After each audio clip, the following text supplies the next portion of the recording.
আমার প্রিয় শিক্ষার্থীরা, আমাদের উদ্ভিদের চলন শেষ হয়েছে। আজ পড়ব উদ্ভিদের হরমোন। এই হরমোন আসলে কী বা কাকে বলে, এর রাসায়নিক সংগঠন ইত্যাদি ইত্যাদি আমরা আজকে পড়ব। আর এই হরমোন পড়া হয়ে গেলে, উদ্ভিদ হরমোন পড়া হওয়ার পরে আমাদের মোটামুটি উদ্ভিদের অনেকটা অংশই পড়া হয়ে যাবে। আমি আশা করি তোমরা এর আগে পর্যন্ত যতটা পড়িয়েছিলাম ততটা নিশ্চয়ই তোমরা পড়েছো। এই উদ্ভিদ হরমোন আমি সুন্দর করে বুঝিয়ে দিচ্ছি, বাকি অংশটুকু যেটুকু থাকবে সেটা পরের এতে ভিডিওতে তোমরা শেষ হয়ে যাবে, তারপরে আবার আমরা এগিয়ে যাব। মানে আমাদের কিন্তু এগোনোটা ভালোই হচ্ছে। তোমরা কিন্তু সাবস্ক্রাইব করো, আর বেল আইকন যেটা আসবে সেটা যদি তোমরা বেল আইকনটা তোমরা প্রেস করো, টিপে দাও। বেল আইকনটা টিপলে পরে তোমাদের সুবিধা হবে, যখন একটা অল আসবে অপশান, ওই অলে তোমরা ক্লিক করো। অলে ক্লিক করলে আমি যখনই ভিডিও দেব, আর সাবস্ক্রাইব করে বেল আইকনটা প্রেস করলে যখনই আমি ভিডিও দেব তখনই তোমরা সেটা জানতে পারবে। তাহলে তোমরা ভিডিওগুলো দেখতে তোমাদের সুবিধে হবে। আমি চেষ্টা করছি দিনে দিনে যতটা ভালো করে পারি আমি তোমাদের জন্য ভিডিও বানাচ্ছি, যাতে তোমরা বুঝতে পারো। এই জন্য একই কথা হয়তো আমি অনেকবার বলছি। আমার শুধু বলার কথা, তোমাদের যেখানে যা অসুবিধে আমাকে একটু কমেন্ট করে জানাও। তোমরা কমেন্ট করে জানালে আমার সুবিধে হয়, আমি তাহলে তোমাদের সেই মতো উত্তরগুলো দিয়ে চেষ্টা করব যতটা পারি আমি সাহায্য করতে। তাহলে হরমোন কাকে বলে প্রথমে আমরা জানব। হরমোন পড়বার আগে এই হরমোন শব্দটা কোথা থেকে এসেছে, কে আবিষ্কার করেছেন ইত্যাদি ইত্যাদি আমরা জেনে নেব।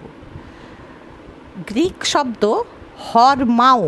হরমাও মানে হচ্ছে উত্তেজিত করা বা জাগ্রত করা। এই গ্রিক শব্দ হরমাও থেকে হরমোন নামকরণ হয়েছে। কে করেছেন?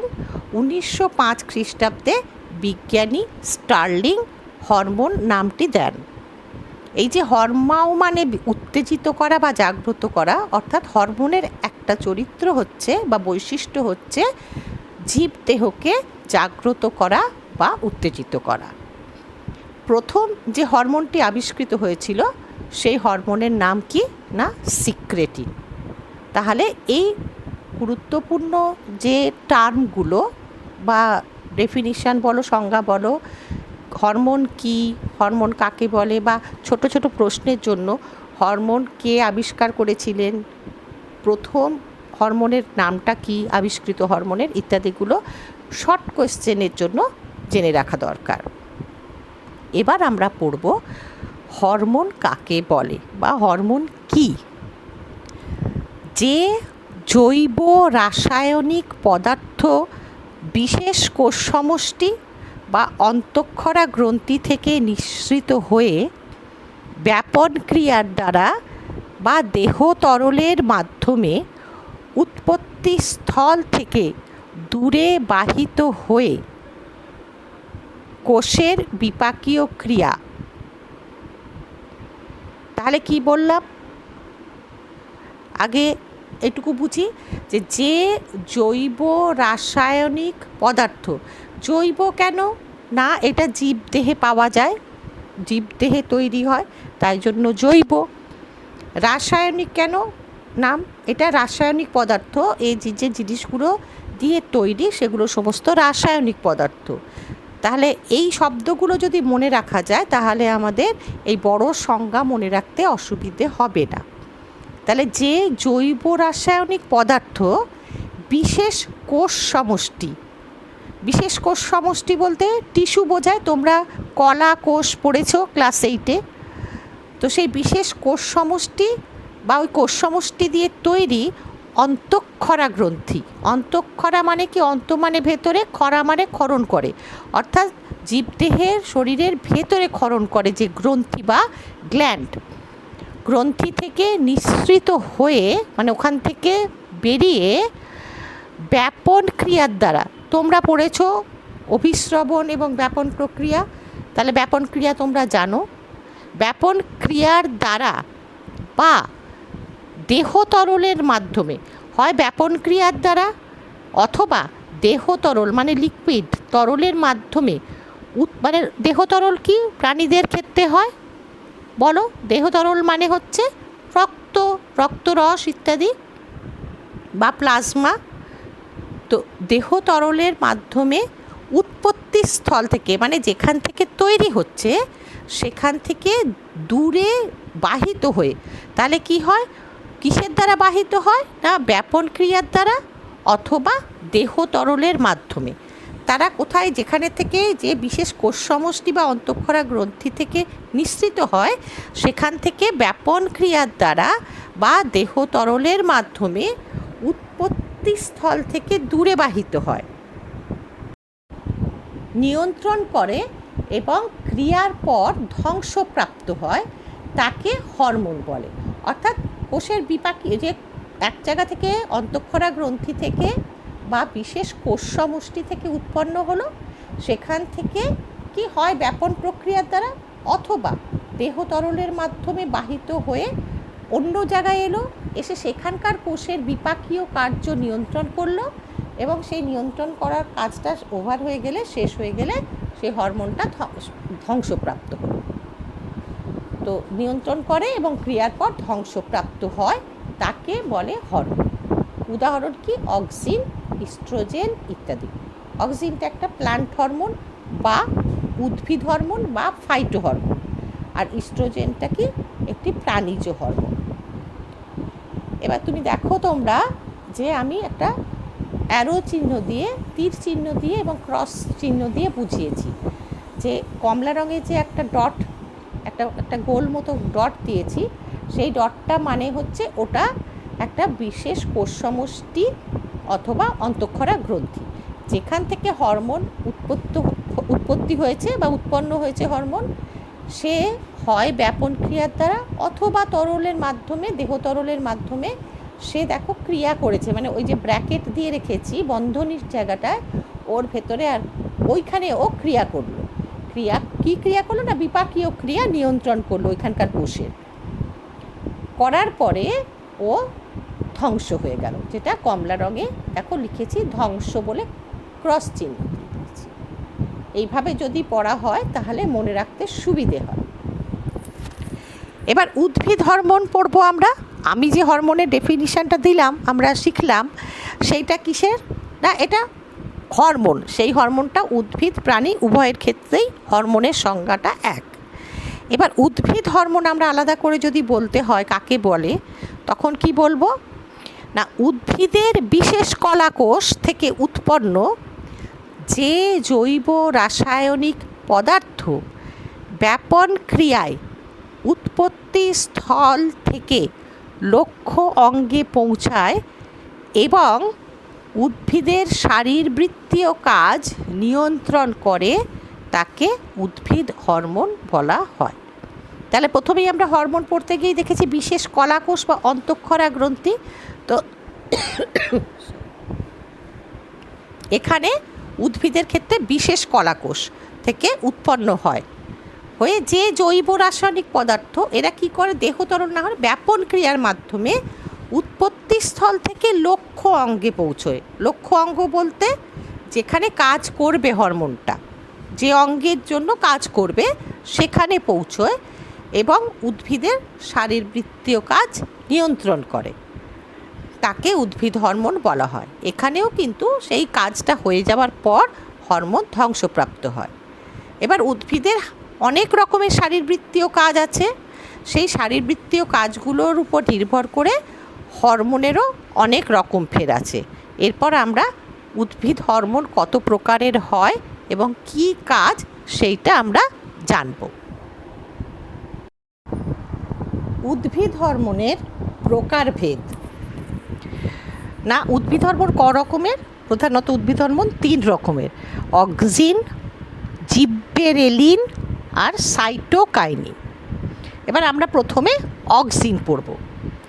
অক্সিন, এই যে শব্দটা, এটা কোথা থেকে এসছে? গ্রিক শব্দ অক্সেইন। অক্সেইন শব্দটা গ্রিক শব্দের মানে হচ্ছে বৃদ্ধি করা, অর্থাৎ গ্রিক শব্দ অক্সেইন অর্থ বৃদ্ধি করা। কি বৃদ্ধি করে? না উদ্ভিদের বৃদ্ধি ঘটায়। আচ্ছা, এই যে অক্সিন, এর রাসায়নিক সংগঠন কি? রাসায়নিক সংগঠন বলতে যে যে রাসায়নিক দ্রব্যগুলো দিয়ে তৈরি সেটা কোনটা কত মাত্রায় আছে। যেমন দেখো C10 কার্বন 10টা, হাইড্রোজেন 9টা, O2 অক্সিজেন 2টো আর নাইট্রোজেন। তো এইটাকে বলা হয় রাসায়নিক সংগঠন। তো রাসায়নিক সংগঠন হচ্ছে C10, বা রাসায়নিক ফর্মুলাও বলতে পারো। ফর্মুলা হচ্ছে C10H9O2 আর N, অর্থাৎ কার্বন, হাইড্রোজেন, অক্সিজেন এবং নাইট্রোজেন, এই যৌগগুলো দিয়ে অক্সিন হরমোন তৈরি হয়। এবার এটাকে কি বলবো? নাইট্রোজেন ঘটিত আম্লিক জৈব রাসায়নিক পদার্থ। নাইট্রোজেন ঘটিত কেন? না N আছে। আম্লিক কেন? নাইট্রোজেন আছে বলে সেটা অ্যাসিডিক, তাই জন্য এর নাম হচ্ছে নাইট্রোজেন ঘটিত আম্লিক জৈব রাসায়নিক। এর রাসায়নিক নাম কি? Indole acetic acid. Indole acetic acid actually, বা মানে প্রধানত অক্সিন একটি অ্যাসিড। কীরকম অ্যাসিড? না অ্যাসেটিক অ্যাসিড। এই অ্যাসেটিক অ্যাসিডটা আলাদা কিভাবে অন্য অ্যাসেটিক অ্যাসিডের থেকে? না এতে ইন্ডোল বলে একটা গ্রুপ যুক্ত থাকে। তাহলে রাসায়নিক নাম হচ্ছে ইন্ডোল অ্যাসেটিক অ্যাসিড, বা সংক্ষেপে IAA। I for indole, A for acetic, A for acid. এবার তাহলে আমরা যদি অক্সিনের সংজ্ঞা লিখতে হয় তাহলে আমরা কি বলবো? উদ্ভিদ দেহের অগ্রস্থ ভাজক কলার কোষ থেকে উৎপন্ন ইন্ডোল গ্রুপযুক্ত নাইট্রোজেন ঘটিত যে জৈব অ্যাসিড উদ্ভিদের বৃদ্ধি ত্বরান্বিত করে তাকে অক্সিন বলে। দেখো আমরা প্রথমে যে ABCD করে লিখেছি সেই শব্দগুলোকে সুন্দর করে সাজিয়ে গুছিয়ে দিয়ে আমাদের অক্সিনের সংজ্ঞাটা হয়ে গেছে। কি বললো? উদ্ভিদ দেহের অগ্রস্থ ভাজক কলা। অগ্রস্থ ভাজক কলাতে কী হয়? সবসময় কোষ বিভাজন ঘটে। তাহলে সেখানে কি বলছে? উদ্ভিদ দেহের অগ্রস্থ ভাজক কলার কোষ থেকে উৎপন্ন। তা কোথা থেকে উৎপন্ন হয়? উদ্ভিদের অগ্রস্থ ভাজক কলার কোষ থেকে কি উৎপন্ন হয়? অক্সিন। তো উৎপন্ন ইন্ডোল গ্রুপযুক্ত নাইট্রোজেন ঘটিত, ওই যে N আছে, তাহলে নাইট্রোজেন ঘটিত। আর এটা আমি বললাম এর আগে কি অ্যাসিটিক, এক ধরনের অ্যাসিড, যে জৈব অ্যাসিড উদ্ভিদের বৃদ্ধি ত্বরান্বিত করে। ত্বরান্বিত করা মানে বাড়িয়ে দেয়, বৃদ্ধি করে, তাড়াতাড়ি করে, ত্বরান্বিত করে, তাকে অক্সিন বলে। অক্সিন আবার প্রথম আবিষ্কৃত উদ্ভিদ হরমোন। তাহলে যদি তোমাদের একটা ছোট্ট প্রশ্ন থাকে যে উদ্ভিদ হরমোন, প্রথম আবিষ্কৃত উদ্ভিদ হরমোনের নাম লিখো, তখন তোমরা লিখবে অক্সিন। তাহলে আমরা প্রথম থেকে যেগুলো পড়লাম সেগুলো থেকেও অনেক ছোট ছোট প্রশ্ন হতে পারে, একদম শর্ট ছোট্ট শব্দ, এক কথায় উত্তর। যেমন গ্রিক শব্দ অক্সেইন অর্থ কী? বৃদ্ধি করা। নাইট্রোজেন ঘটিত আম্লিক জৈব রাসায়নিকের নাম করো, অক্সিন। অক্সিনের রাসায়নিক নাম কি? Indole acetic acid. তাহলে এইভাবে তোমরা এটা পাবে, ওই ছোট ছোট অনেকগুলো প্রশ্নেরও উত্তর এখান থেকে হয়ে গেল। ভালো করে মন দিয়ে ওপরের জিনিসগুলো যদি একটু বুঝে পড়ো তাহলে দেখবে তোমাদের সংজ্ঞাটা তৈরি করতে কোনোই অসুবিধে হচ্ছে না। এখন এই অক্সিন যে হরমোন সম্পর্কে আমরা একটুখানি জানলাম, সেটাকে এবার আমরা বিস্তারিতভাবে জানতে চাই। কীভাবে পড়ব? না প্রথমে জানবো অক্সিনের উৎস কী। উৎস মানে কোথায় কোথায় অক্সিন পাওয়া যায়। একটা হচ্ছে অগ্রস্থ ভাজক কলা, আগেই বলেছি। কোথাকার অগ্রস্থ ভাজক কলা বিশেষ করে? না কাণ্ড ও মূলের অগ্রভাগ, মানে অগ্রভাগে থাকে এই ভাজক কলাগুলো, তার জন্য এর নাম অগ্রস্থ ভাজক কলা। কোথাকার অগ্রস্থ ভাজক কলায় বেশি করে পাওয়া যায়? না কাণ্ড ও মূলের অগ্রভাগ থেকে। আর কোথা থেকে? না ভ্রূণ মুকুল আবরণী। মূল আর ভ্রূণ মুকুল তোমরা পড়েছো, সেই ভ্রূণ মুকুলের ওপরে একটা ঢাকা থাকে, সেটাকে বলে ভ্রূণ মুকুলের আবরণী। তো সেই ভ্রূণমুকুল আবরণীতে দেখা যায়। আর কোথায় পাওয়া যায়? কচি পাতা। তাহলে দেখো এমন এমন জায়গাগুলোতে হচ্ছে যেখানে কিনা অগ্রস্থ ভাজকলা থাকে, যেখানে কিনা বারে বারে কোষ বিভাজন হয়ে উদ্ভিদের পূর্ণতা প্রাপ্তি ঘটে। এবার 2 নম্বর কি? আর একটা কোথায় না, অক্সিন আলোক উৎসের বিপরীতে সংশ্লেষিত হয়। অর্থাৎ যেখানে আলো আছে সেখান থেকে আলোর উল্টো দিকে যে সমস্ত অংশগুলো থাকে উদ্ভিদের, সেসব অংশে সংশ্লেষিত হয়। সংশ্লেষিত হওয়া মানে কি? তৈরি হওয়া। এবার হচ্ছে রাসায়নিক উপাদান, মানে কী কী জিনিস দিয়ে, রাসায়নিক পদার্থ দিয়ে তৈরি। আগেই পড়ে নিয়েছি আমরা, কার্বন, হাইড্রোজেন, অক্সিজেন এবং নাইট্রোজেন। অক্সিজেন আবার বিভিন্ন প্রকারের হয়, তার মধ্যে প্রধান হচ্ছে কোনটা? Indole 3 acetic acid. ওই যে IAA বললাম না, ওটার আসল হচ্ছে নামটা হচ্ছে ইন্ডোল 3 অ্যাসেটিক অ্যাসিড।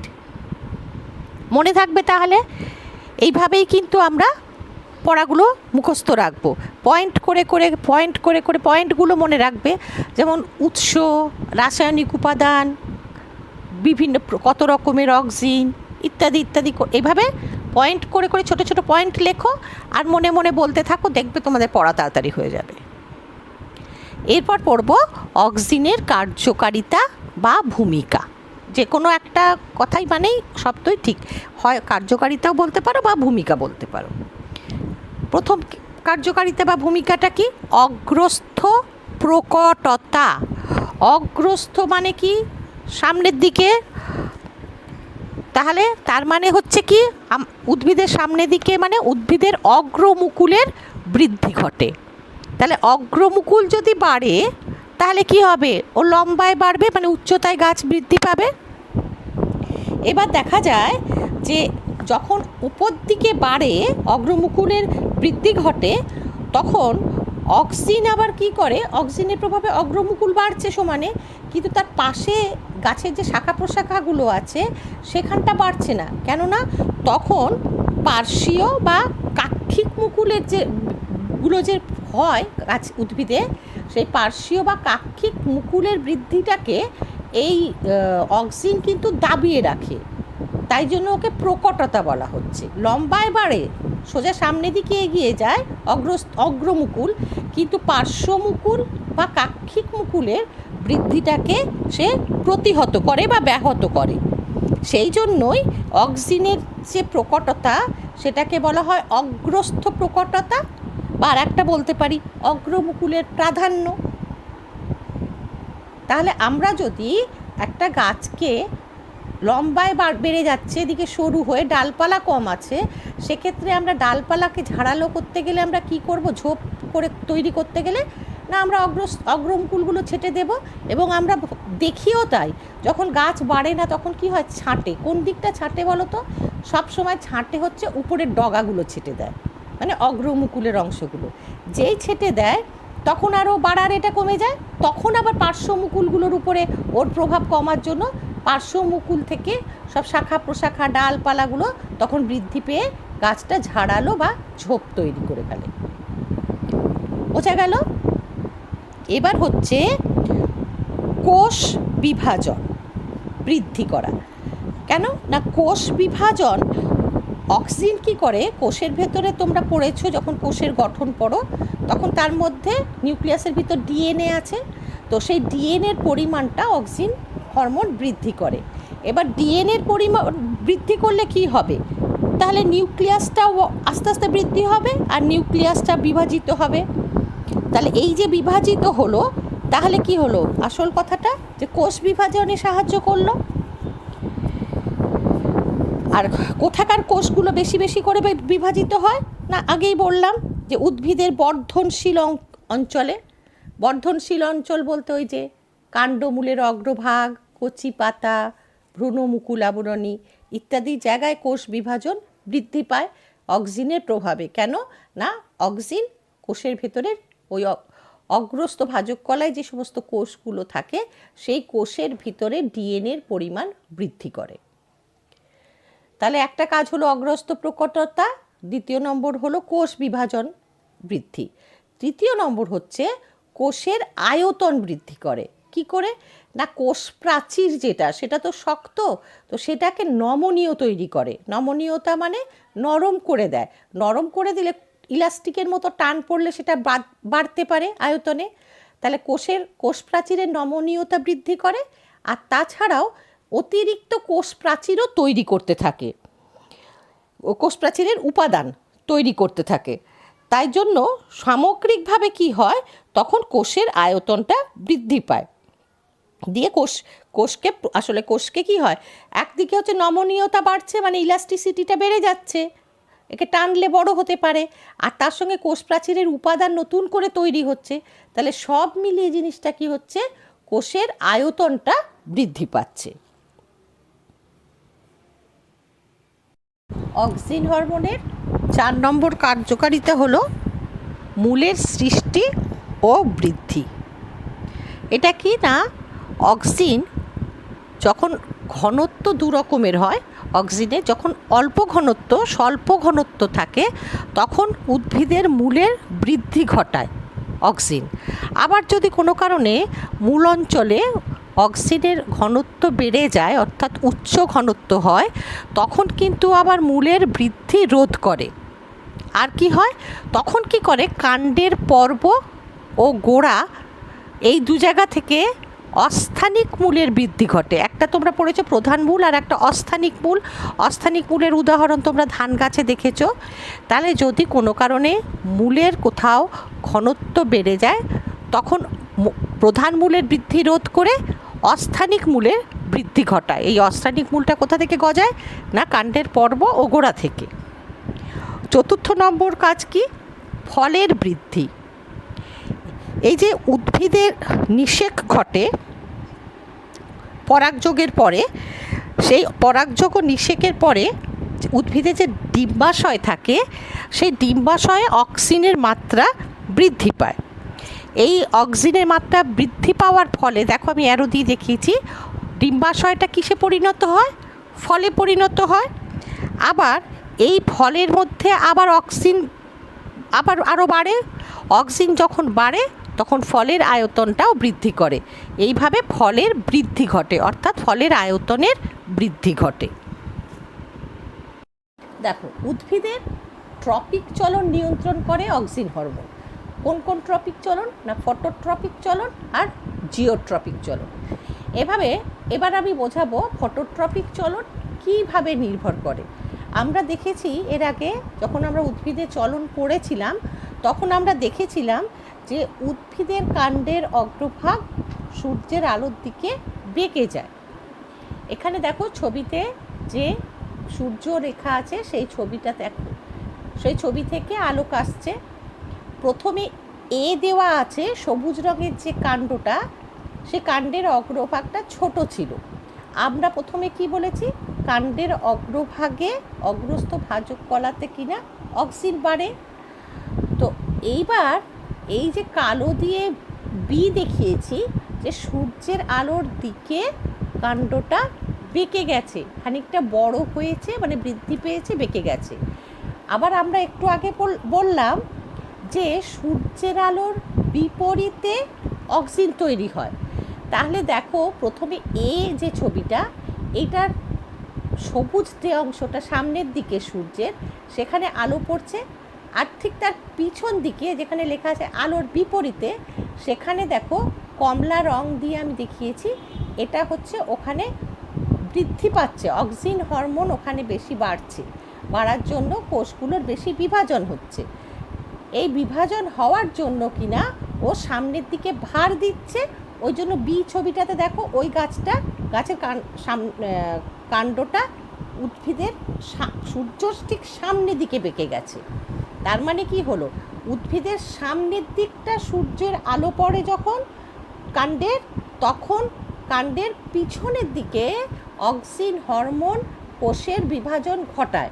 কোষের বিভাজন ঘটানো মানে কি, কোষ বৃদ্ধি পায় সংখ্যায়, বৃদ্ধি পেলে ওখানটায় যে ঘনত্বটা বাড়ে কোষের, তার ফলে ওই টিপটা অর্থাৎ কাণ্ডের অগ্রভাগটা তখন ভারে ওটা সূর্যের আলোর দিকে বেঁকে যায়। এখানে দেখো লিখেছি কাণ্ডের অগ্রভাগ আলোর দিকে বেঁকে যায়, আর এখানে রয়েছে আলোর বিপরীত দিকে।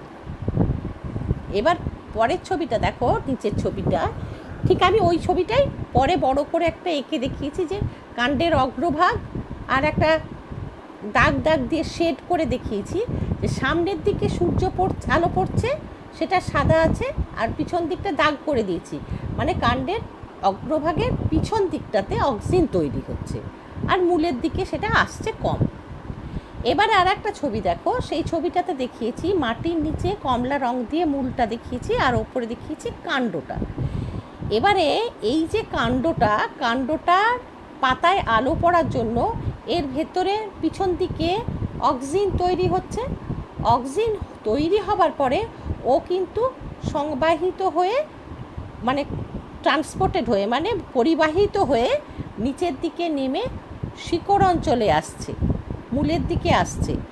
এইবার মূলের অংশে থেকে এসে ও মূলটাকে নিচের দিকে বাড়িয়ে দিচ্ছে।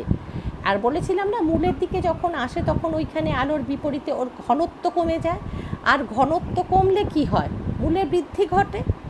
তাহলে মূলের বৃদ্ধি ঘটার অর্থ কি, আসলে সেটা অভিকর্ষের দিকে নিয়ে যাচ্ছে মূলটাকে।